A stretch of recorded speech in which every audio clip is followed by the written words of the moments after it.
누가복음 15장 20절부터 24절까지 우리 한 목소리로 함께 합독하겠습니다. 시작. 이에 일어나서 아버지께로 돌아가니, 그게 아니라 아직도 거리가 먼데 아버지가 그를 보고 측은히 여겨 달려가 목을 안고 입을 맞추니, 아들이 이르되 아버지, 내가 하늘과 아버지께 죄를 지었사오니 지금부터는 아버지의 아들이라 일컬음을 감당하지 못하겠나이다 하나, 아버지는 종들에게 이르되 제일 좋은 옷을 내어다가 입히고 손에 가락지를 끼우고 발에 신을 신기라. 그리고 살찐 송아지를 끌어다가 잡으라. 우리가 먹고 즐기자. 이 내 아들은 죽었다가 다시 살아났으며 내가 잃었다가 다시 얻었노라 하니 그들이 즐거워하더라. 아멘. 아마 예수님께서 남기고 간 많은 이야기들이 있잖아요. 그 많은 이야기들 중에 여러 감동적인 이야기들이 많이 있습니다. 삭개오 집에서 삭개오와 함께 밥을 먹은 장면이라든지, 또 길을 가다가 12년 동안 혈류증으로 고생했던 그 여인을 고쳐주는 이야기라든지, 아니면 야이로의 좀을 고쳐주는 이야기라든지, 뭐 기타 여러 가지 감동적인 이야기가 많이 있지만, 그래도 그 중에 하나를 꼽는다, 좀 감동적인 장면을 하나를 꼽는지 하게 되면 오늘 누가복음 15장에 나온 이 잃은 아들에 대한 이야기가 가장 감동적인 장면이 아닐까라는 생각을 합니다. 물론 이 이야기는 저도 설교를 여러 번 했고 우리가 다 아는 이야기입니다. 탕자의 비유이죠. 아버지가 아직도 멀쩡히 살아있는데 아들 녀석이 아버지에게 미리 물려줄 유산을 미리 달라고 하고, 그 아버지는 그 요구를 들어주고 그 아들은 그 받은 유산을 가지고 먼 나라로 갔다가 허랑방탕한, 그래서 돈을 다 잃어버린 그런, 그래서 가난한 거지의 모습으로 다시 아버지께 돌아온 그런 이야기입니다. 우리가 다 아는 이야기이죠. 자, 그런데 우리를 당황하게 만들었던 것은 그 다음 대목입니다. 아이고 저 자식 그럴 줄 알았다, 뭐 여기까지는 상상할 수 있습니다. 둘째 아들이 아버지가 돈을 받아가지고 나가서 탕지 나가서 거지가 되었다, 뭐 이런 스토리는 가끔 있습니다. 그렇지만 그 다음 대목에서는 흉년까지 겹쳐서 도저히 살아갈 길이 없었던 그 철없는 아들이 다시 돌아오게 되었을 때 주변에서는 내 저럴 줄 알았다, 너 저렇게 망해서 돌아올 줄 알았다, 뭐 이런 상상을 할 수도 있잖아요. 그런데 아버지는 멀리까지 나가서 그를 끌어안고 입을 맞추면서 뜨거운 사랑으로 그를 맞이하는 그 장면이 우리를 당황케 하게 되는 것이죠. 그를 위해서 성대한 잔치까지 베풀어 주고, 단지 그가 살아 돌아왔다는 이유만으로 그런 일을 합니다. 도저히 이해할 수도 없는 대목이지요. 따끔히 야단을 쳐야지, 아버지가 저러니까 아들이 저런 모양이지, 뭐 이런 이야기 주변에서도 충분히 할 수 있는, 저러니까 자식이 저렇게 철없이 저렇게 살아가는 거지, 뭐 이런 이야기 충분히 주변에서 할 수 있는 그런 이야기입니다. 어쨌든 우리들은 이 이야기를 읽을 때마다 우리에게는 언제든지 돌아갈 곳이 있다는 것, 망해도 돌아갈 곳이 있다는 것, 실패해도 돌아갈 곳이 있다는 것, 그리고 지금도 내가 돌아가기만 하면 맨발로 뛰어나와서 나를 맞이하시는 분이 계시다는 것, 그분에게는 내가 성공한 사람이든 실패한 사람이든 그렇게 중요하지도 않고 단지 나를 있는 그대로 살아가는 마음뿐이라는 것을 우리는 분명히 깨닫게 됩니다. 제가 그림 하나를 하나 넘겨보실래요? 네덜란드 화가인데 렘브란트라는 유명한 화가의 그림이에요. 1600년대에 살았던 아주 오래전 사람이죠. 탕자의 귀향이라는 그림입니다. 물론 저도 이 그림을 직접 보지는 못했어요. 아마 이 그림을 러시아에 지금 전시되어 있다라는 이야기도 해요. 그런데 헨리 나우엔이라는 작가를 통해서 제가 이 그림을, 그분이 이 그림을 가지고 글을 아주 잘 써놓은 책이 있는데 그 책에서 제가 본 것입니다. 자, 이 그림은 우리가 탕자의 비유를 읽을 때마다 더 생생한 느낌으로 우리에게 다가온다라는 생각을 해서 저도 한번 이 그림을 자세히 한번 봤습니다.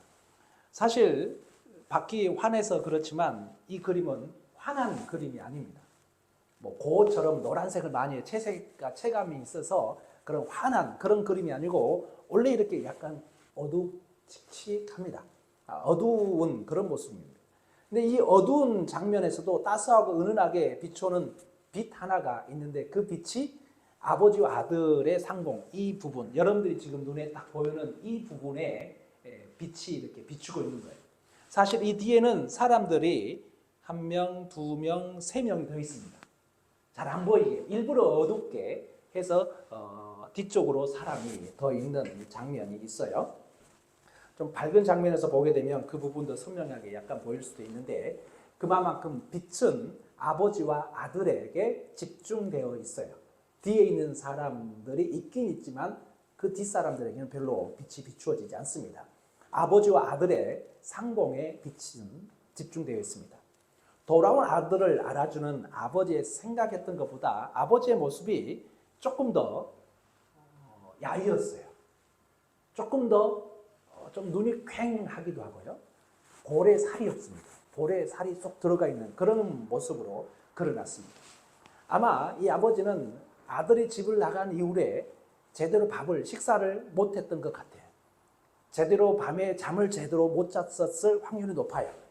그런 지금 눈을 지그시 감고서 두 팔을 아들의 등 뒤에 올려놓고 있어요. 아들은 무릎 꿇고 있죠. 그리고 등에 손을 올려놓은 것도 그 아들을 좀 더 가깝게 자기에게 이끌려고 하는 그런 마음이 느껴지는 그런 모습이에요. 우리는 이 대목에서 아버지가 아들을 얼마나 사랑하는지를 약간 짐작할 수 있는 그런 것입니다. 근데 우리에게 등을 보이고 있는 이 아들의 모습이 보이는데 이 아들은 우리가 상상한 것보다 훨씬 더 초라하게 그림을 그려졌어요. 옷이 낡을 대로 낡았어요. 신발은 짝짝이에요. 더더군다나 신발이라고 할 수 없을 정도로 어떻게 그 신발을 신고 왔을까 할 정도로 이 신발, 왼발은 신발이 벗겨져 있고 오른발은 슬리퍼 같은 것이 그냥 너덜너덜 지금 걸쳐져 있는 그런 정도입니다. 신발까지 그런 짝짝에다가 간신히 그냥 발에 끼워 맞추는 그런 모습입니다. 아마 이 아들이 어떤 일을 겪었는지 어떠한 삶을 살았는지 충분히 말해주는 것처럼 보여요. 늙은 아버지에게 자신의 등을 기대고 있는 그에게는 어떤 젊음이라든지 백이라든지 아니면 좀 화이팅하는 그런 희망, 가능성 이런 것은 전혀 찾아볼 수 없는 모습으로 그려놓고 있습니다. 아마 이 둘째는 모든 것을 포기한 사람. 이제 나 모든 것을 포기해버리고 만신창이가 되어서 지금 아버지 품에 안겨있는 이런 모습이에요. 근데 저는 이 모습을 보면서 사실 오늘 성경 본문에도 나와요. 아버지와 아들은 무슨 대화를 했을까? 아버지와 아들이 무슨 대화를 했을까라는 생각을 해보게 되면 먼저 아들이 말을 합니다.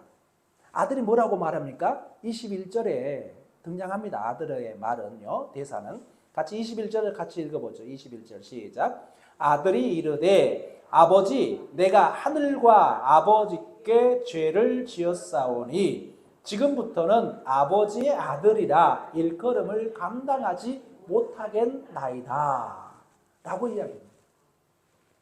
자, 이것을 우리 오늘날 말로 좀 약간 바꿔보면 아버지 미안해요.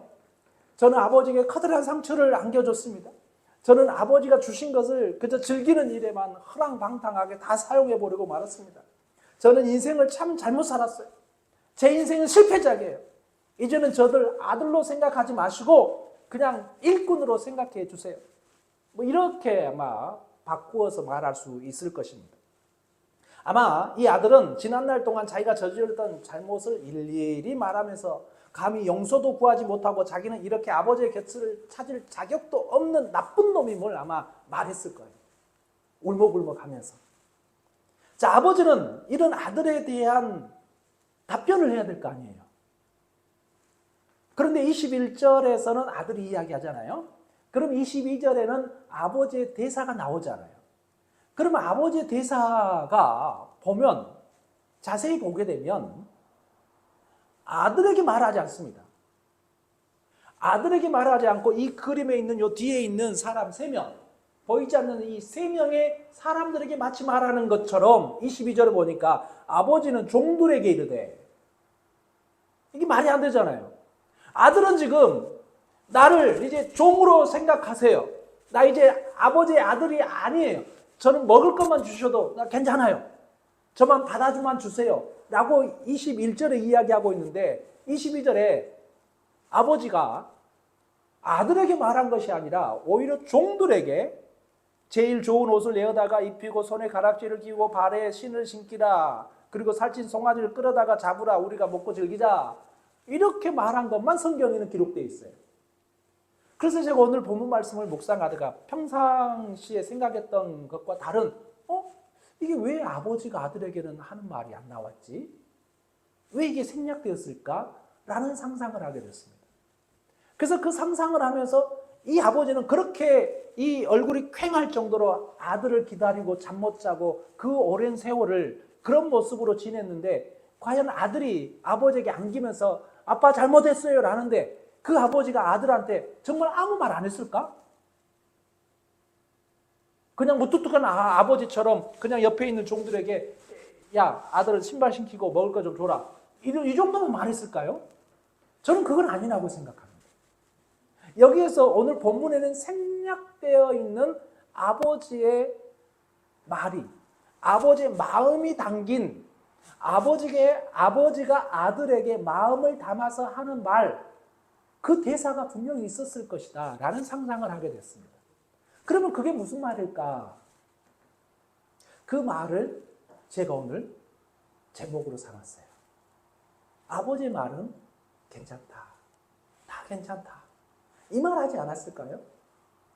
그렇게 몇 날 며칠을 아니 몇 년을 잠 못 자고 아들만 기다렸던 집 나간 그 아들만 기다렸던 그 아버지 실패한 아들이 돌아와서 아버지 잘못했어요 라고 하는 그 아들을 향해서 괜찮다. 다 괜찮다. 이 말을 아버지가 분명히 하고 있었을 것입니다. 아들이 자기는 아버지의 마음을 아프게 한 놈이라고 하셨을 때도 괜찮아.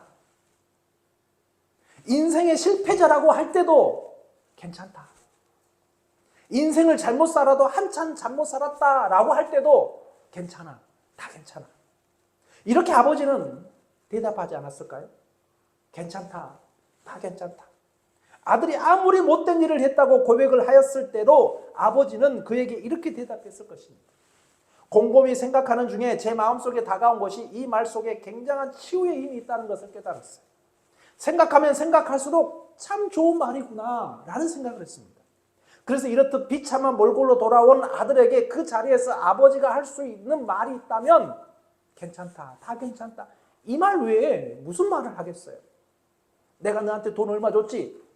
몇 년 전에 이렇게 줬지? 그 돈 가지고 어디다 썼어? 뭐 했었어? 그렇게 쓰니까 그렇게 망하지? 이런 말 하지 않았을 거 아니에요. 적어도 이 장면에서.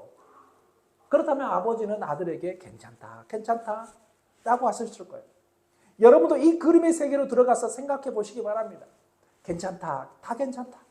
아버지가 아들에게 이렇게 말했을 때 아버지의 마음은 어떠한 것일까요? 먼저 그것은 아들을 진심으로 환영하고 맞아들이는 마음이었을 것입니다. 내가 있는 것, 나는 그것만으로, 너가 지금 살아 돌아오는 것, 그것만으로도 나는 기쁘다. 다른 건 하나도 안 바란다. 괜찮다. 다 괜찮다. 라고 말했을 것입니다. 아들이 아직도 먼 거리에 있지만 아버지는 아들을 보자마자 달려가서 아들을 맞이합니다. 끌어안고 입을 맞추면서 그를 맞이했던 그 아버지잖아요. 그러니까 충분히 그런 아버지였을 것이다 라는 상상을 하기에 마땅합니다. 생각해보면 우리가 믿는 하나님은 항상 우리를 환영해 주시는 분이셨습니다. 괜찮다. 다 괜찮다. 이렇게 말하는 아버지의 마음 가운데 있는 것은 용서하는 마음입니다. 아들은 아버지에게 자기는 죄인이라고 말하지만 아버지는 아랑곳하지 않고 그에게 제일 좋은 옷을 입혀주고 손에는 반지를 끼워주고 발에는 신을 신겨줍니다. 나는 이미 내가 저지른 모든 잘못을 내가 가진 모든 허물들을 다 용서하였다. 라는 뜻이 바로 아버지의 행위 가운데 담겨 있는 것입니다. 이렇듯 우리가 믿는 하나님은 우리의 모든 허물과 잘못을 용서해 주시는 하나님이신 줄 믿습니다.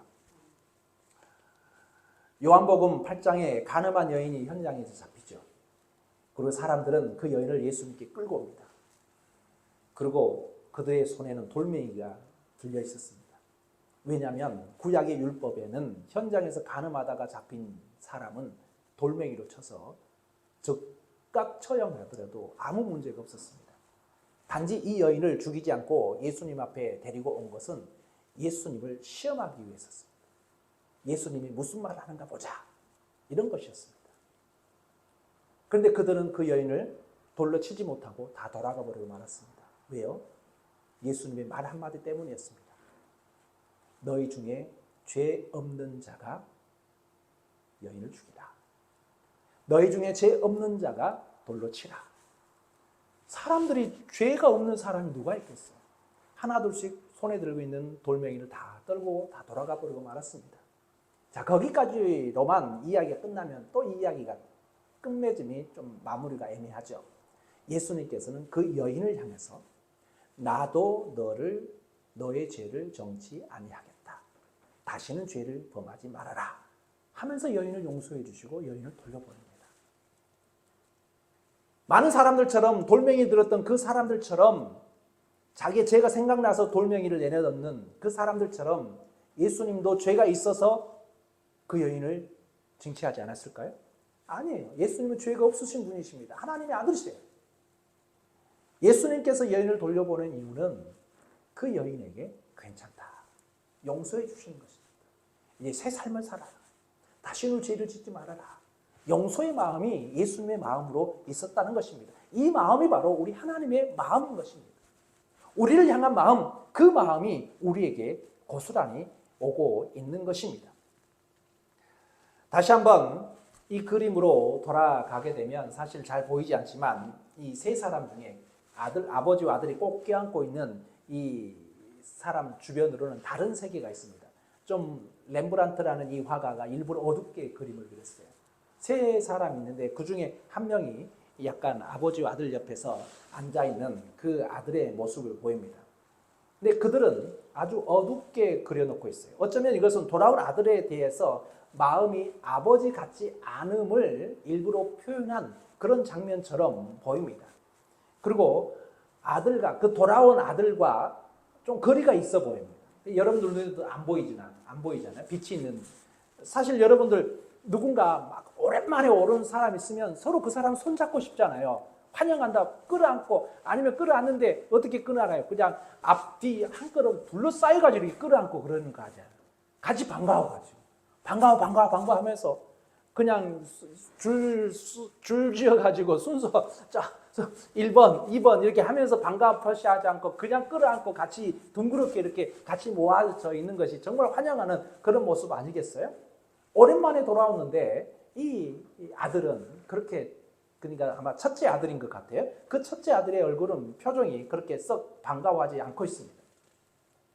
이것은 어떤 의미가 있느냐 하면 우리가 주님 앞에 돌아왔을 때 하나님께서 우리를 환영해요. 하나님께서는 우리를 괜찮다, 다 괜찮다 환영해요. 그런데 주변 사람들은 우리를 그렇게 환영하지 않습니다. 그래? 너 그렇게 한번 해봐. 내가 볼 거야. 뭐 이런 겁니다. 우리 하나님께서는 분명히 환영하지만 세상 사람들은 우리를 환영하지 않습니다. 좀 이렇게 잽니다. 간을 봅니다. 진짜 너 돌아왔어? 이런 좀 간을 봅니다. 그게 돌아온 탕자가 감내해야 될 현실입니다.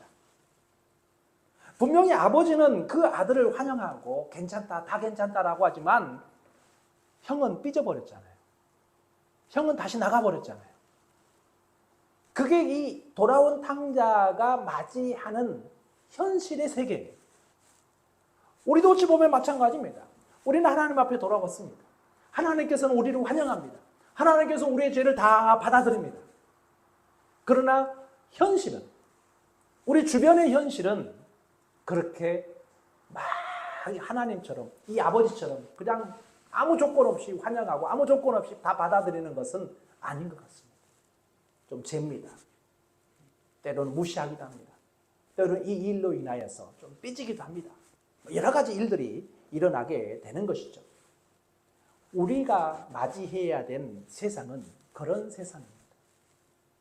그러므로 우리가 하나님 앞에 돌아왔을 때 하나님의 말씀 괜찮다, 다 괜찮다 하는 거에 대한 감사가 있는 대신에 예수님께서 여인에게 하신 것처럼 다시는 죄를 짓지 말라라는 그 말에 우리는 귀 기울여야 될 줄로 믿습니다. 그래야지 우리가 세상에서 살아갈 때 이 세상 가운데 함께 살아갈 수가 있는 것이죠. 사랑하는 성도 여러분, 지금 내가 들어야 할 말, 지금 나에게 꼭 필요한 말은 어떤 것입니까? 그것이 바로 괜찮다, 다 괜찮다 이런 말 아닐까요? 왜냐하면 한 해를 이제 마무리하잖아요. 이제 12월 달 벌써 셋째 주입니다. 이제 금방 한 해를 마무리하게 되었을 거예요. 그럼 우리가 한 해를 시작하면서 생각했던, 꿈꾸었던, 그리고 이루고자 했던 것들, 나의 성품이라든지 내가 이루고자 하는 모든 성공의 기준들, 이런 것들을 한 해를 돌아보면서 과연 우리가 얼만큼 잘해왔을까? 잘 못해왔던 것들이 많을 것 같습니다. 그래서 나에게 실망도 하고 우리 주변에 대해서 실망도 하고요. 한 해 동안 내가 열심히 최선을 다해서 산다고 하였는데 이루어지지 않는 것들로 인하여서 실망하는 그런 때가 아마 12월 이때가 아닌가라는 생각을 합니다. 그렇게 되면 내 스스로가 용서가 안 되기도 하고요. 아니면 내 자신이 자존감이 떨어지기도 하고요. 뭐 이런 모습들이 12월이면 일어날 수도 있습니다.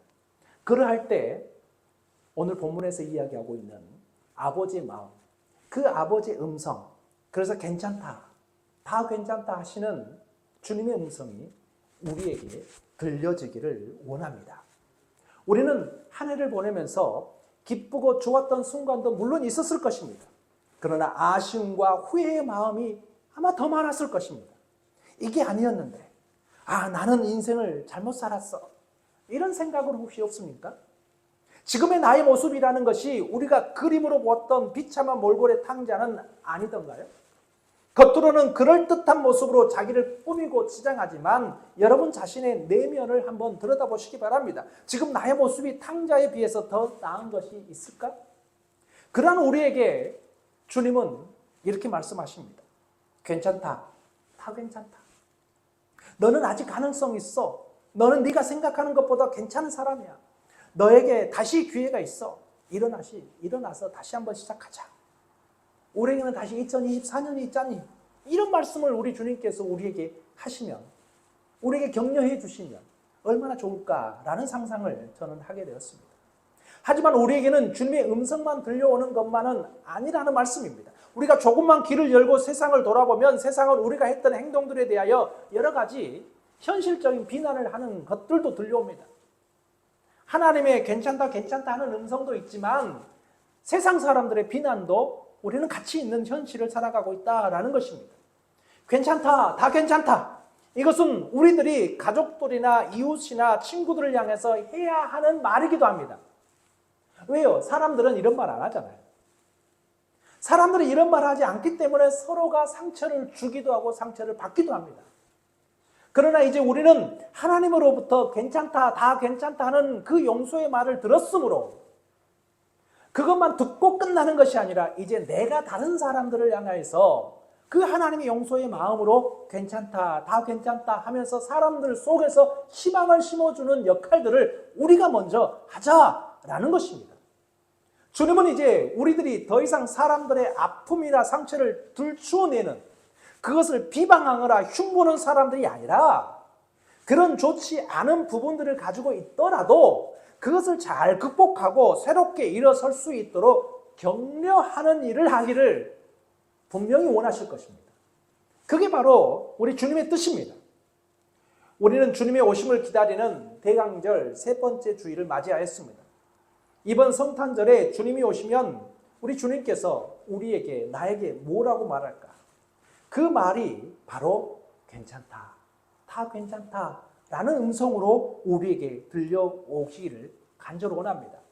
그래서 우리도 그 말을 들었으니까 이제 주님의 오심을 기다리면서 이제 우리들도 다른 사람들을 향하여서, 우리의 가족들을 향해서, 우리의 친지를 향해서, 우리의 친한 동료들을 향하여서 괜찮다, 다 괜찮다 라는 그 마음 우리들도 해야 되지 않을까. 그게 바로 오늘 저의 느낌이고 여러분들에게 하고 싶은 이 하나님의 말씀인 것입니다.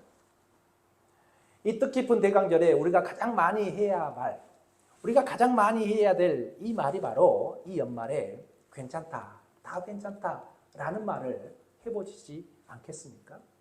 성공한 사람이든 실패한 사람을 향해서든지 우리는 다 괜찮다, 괜찮다.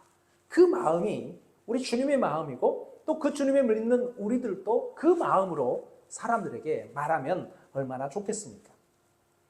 우리가 만나는 이들에게 주님의 마음을 담아서 괜찮아요, 괜찮아요 라고 말하시기 바랍니다. 이렇게 말할 때 그때 이미 그 자리는 단지 사람들이 모인 자리가 아니라 주님이 함께 하시는 신비함과 은총으로 충만한 자리가 될 것입니다. 연말에 송년 모임도 있고 또 한번 식사나 한번 하자, 한 해가 가기 전에 한번 밥이나 먹자라고 하는 그 사람들을 향하여서 괜찮아요, 참 열심히 잘 살았어요, 올 한 해 당신은 정말 열심히 잘 살았어요, 괜찮아요, 이런 말을 한번 해보시기 바랍니다. 오늘 우리가 맞이하는 계절이 괜찮다, 다 괜찮다 하시는 주님의 음성을 많이 듣는 기쁨이, 그리고 힘들게 살아가는 우리 이웃들에게도 이 말을 우리가 많이 하는 그런 행복한 시간들이 되시기를 간절히 축원합니다. 기도하겠습니다. 좋으신 하나님, 잃어버린 아들이 살아서 돌아오고 그 아들을 향하여서 괜찮다, 다 괜찮다 라고 말씀하는 그 음성, 이 음성이 바로 우리 주님의 음성인 줄 믿습니다. 우린 죄 가운데 빠져 있었고 또 불법을 저질렀음을 고백합니다. 그런 우리를 향하여서 용서의 마음으로, 사랑의 마음으로 괜찮다, 다 괜찮다 라고 말씀하는 그 음성을 듣고 온전히 주님 앞에 나오게 하여 주셨사오니 이제 우리들이 가난한 이웃들을 향하여서 희망을 잃고 소망이 없는 이들을 향하여서 괜찮다, 다 괜찮다 희망을 심어줄 수 있는 저희들의 입술의 언어가 되게 하여 주시옵소서. 그래서 이 대강절을 보내면서 희망의 메시지를 전할 수 있는 저희 모두가 되게 하여 주옵소서. 감사드리며 예수 그리스도의 이름으로 기도드렸사옵나이다. 아멘.